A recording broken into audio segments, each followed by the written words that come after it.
Good morning and night, everybody. This one isn't actually scripted, so bear with me. Make sure to like and subscribe. Yeah, wow, that was some game. And I can't really believe that I'm saying that after the absolute state of that first half. We were diabolically bad that first half. 6 minutes in, Callum Hudson-Odoi gives us that lead. That's massive.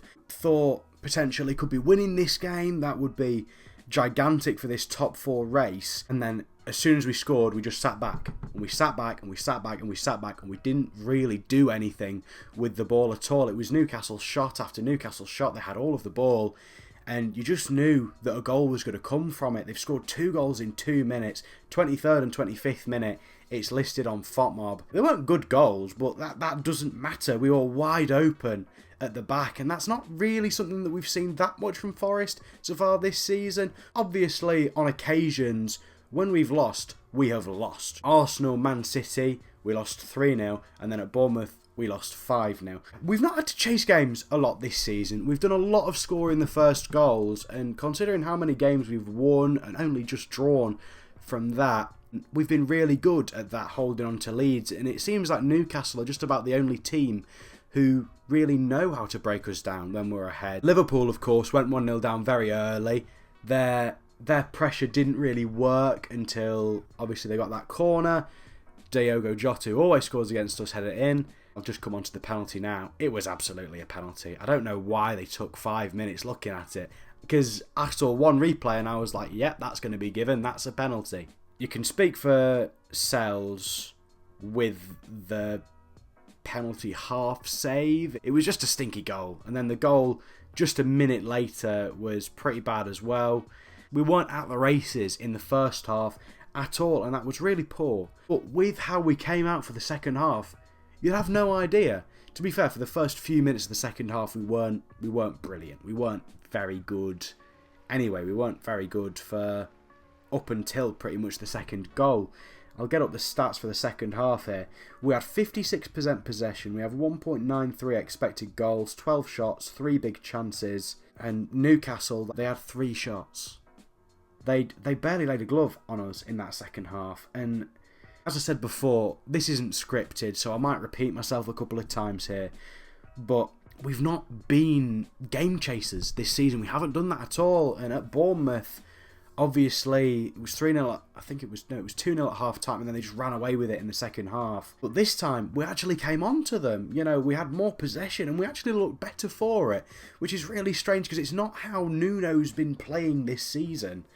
It was still at 4-1. Anthony Elanga, I don't know how he managed to miss that chance. It looked, for all the money in the world, like the sort of chance that you just, you stoop and you head.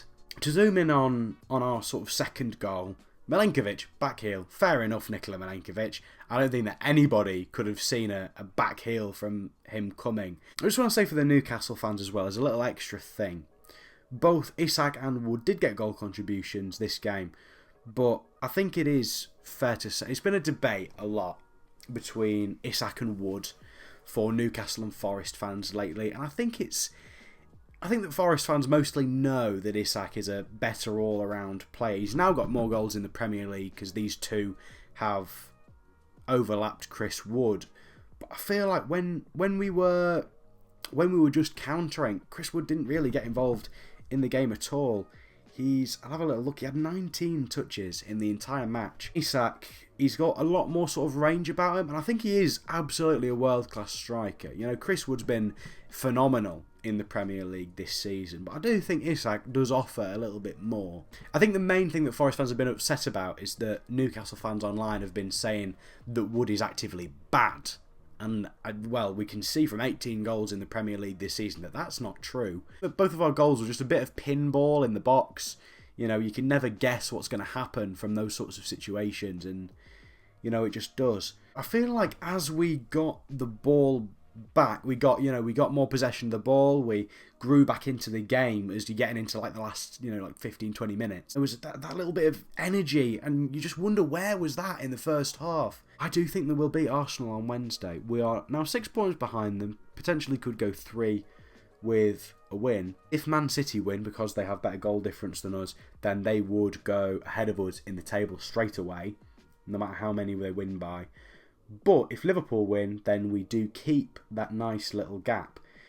So you look at all these other teams around us, I don't think there's really any need to panic. I mean, we've lost by 1 goal at St James's Park, a game where we were massively up against it, and we've shown that we can chase a game now. And I think that that's the most important thing for me, showing that we can chase a game, because that just wasn't there for us earlier this season at all.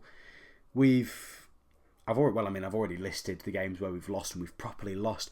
That's the first high-scoring game for both teams that we've lost. Another thing, a Newcastle mate of mine on a group chat that I'm in on Twitter called Tom, shout out to Tom if you're watching, he said that the game will be decided on the atmosphere. And I don't think that the game could possibly be more of decided on atmosphere if he'd have written the game himself. It was pretty stale for the first few minutes, but then once Callum Hudson-Odoi scored, the Newcastle fans started to, get behind the team, really push them on, sort of acknowledge us as a little bit more of a threat than certainly they did last season. And yeah, the goal came, then fans on, and then you've got 11 minutes of atmosphere domination and 11 minutes of on-the-pitch domination. Have a little look at those first-half stats. Newcastle had 70% possession, 10 shots, which is actually less than the shots that we had in the second half. That atmosphere was dominated by the home support there. And I suppose that when you've got a stadium like that, where the away fans are properly up in the heavens, they don't get that much of an influence on the game. And it's just all down to how the home fans react, and they were fully behind them. But then when the second half, when it started slowly, it just sort of fell away, I guess, and we were by far the better team in the second half. It was a game of two halves more than anything. Newcastle were better in the first half than we were in the second half, because they were just clinical. Potentially could look at that. You could look at Elanga's miss, a couple of penalty shouts, potentially. But, it swings and roundabouts, and those sorts of things happen every single game. And I'm sure, I can't think of any right now this second, but there will have been plenty of games where those slight decisions will have gone in our favour. Stuff may not have been checked by VAR, or big decisions might have been backed for us by VAR. And it's just little things. But at the end of the day, we've lost a game, and I find myself feeling pleased about it. And I'm not pleased for a loss, obviously, but I'm pleased that we're able to chase a game. And I've said that I don't know how many times, because as I said, this isn't scripted.